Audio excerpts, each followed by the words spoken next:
अग्निवीर योजना पर उठ रहे सवालों के बीच पीएम मोदी का बड़ा बयान सामने आया है। पीएम मोदी ने आज अग्निवीर योजना पर सवाल उठाने वालों को करारा जवाब दिया है।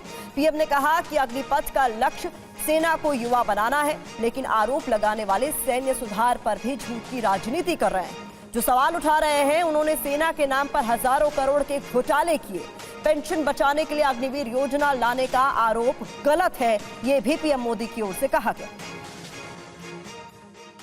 साथियों, सच्चाई ये है कि अग्निपथ योजना से देश की ताकत बढ़ेगी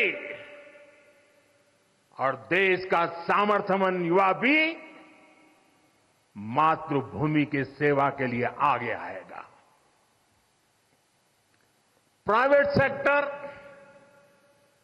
और पैरामिलिट्री फोर्सेस में भी अग्निवीरों को प्राथमिकता देने की घोषणाएं की है। मैं तो हैरान हूं, कुछ लोगों की समझ को क्या हुआ है, उनकी सोच को क्या हो चुका है।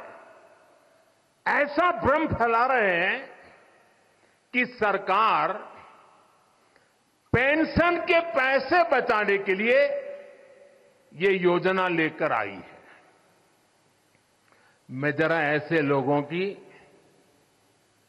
सोच से शर्म आती है, लेकिन मैं ऐसे लोगों से पूछना चाहता हूं, जरा कोई मुझे बताए, आज मोदी के शासनकाल में जो भर्ती होगा, क्या आज ही उसको पेंशन देना है क्या?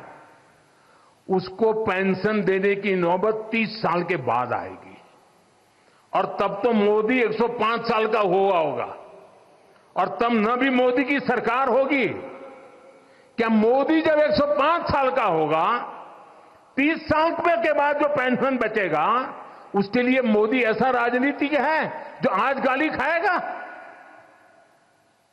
क्या तर्क दे रहे हैं? लेकिन साथियों, मेरे लिए दल नहीं, देश सर्वोपरि है।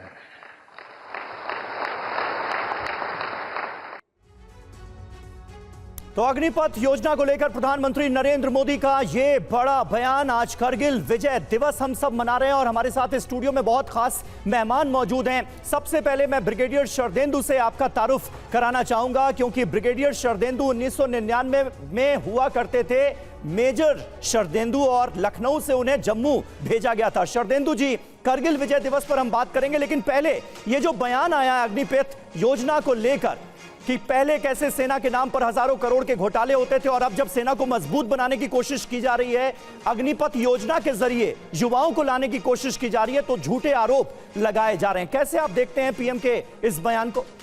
देखिए, सबसे पहले मैं ये बताना चाहूँगा कि भारतीय सेना ए पॉलिटिकल ऑर्गेनाइजेशन है।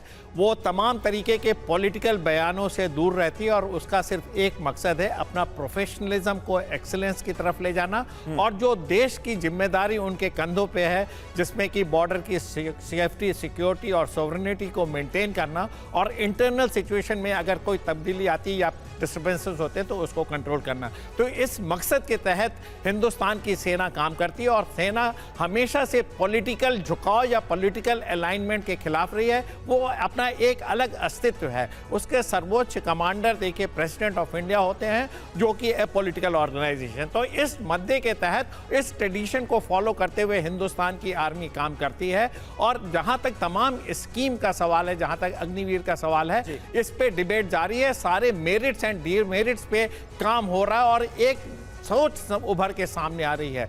मेरा मानना है कि पूरी भारतीय सेना अपने प्रोफेशनल एक्सीलेंस और कॉम्बैट एफिशिएंसी के लिए बात करती है, और जब आपको कॉम्बैट एफिशिएंसी लानी है तो वो कैसे आ सकती है? आपकी ट्रेनिंग से आ सकती है, आप में लड़ाई का जज्बा डेवलप करने से आ सकती है, आपको तमाम तरीके के टैक्टिकल मूव आने चाहिए, तमाम तरीके के मॉडिफिकेशन किस तरीके से ऑपरेशन प्लान में आने चाहिए, और लड़ने का जज्बा, ये सारी मैच्योरिटी के साथ, और ट्रूप्स को कमांड करना, चाहे वो सेक्शन है, प्लेटून है, कंपनी है, इस तरीके की अगर आप में सोच है तब आप किसी को अंजाम दे सकते हैं। लड़ाई लड़ना एक अलग बात है, उसके लिए जज्बा पैदा करना, अपने आप को कंडीशनिंग करना, उसमें समय लगता है। तो 4 साल का समय बहुत कम समय है इस चीज को हासिल करने के लिए।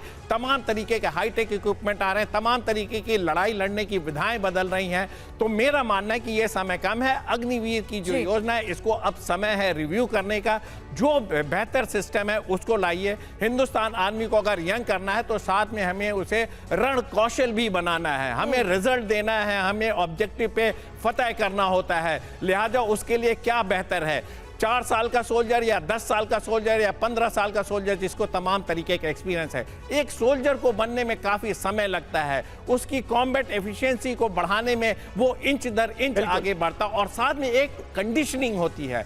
क्या वो कंडीशनिंग आप 4 साल में हासिल कर पाएंगे? इंपॉर्टेंट पॉइंट आपकी तरफ से उठाया जा रहा है जी सर। लेकिन कुल मिलाकर जो आप कह रहे हैं कि पूरी तरीके से स्क्रैप ना किया जाए जैसा कि विपक्ष मांग उठा रहा है, लेकिन उसमें रिव्यू की जो जरूरत है, जो जरूरी बदलाव होने चाहिए, उस पर ध्यान देने की जरूरत जरूर है।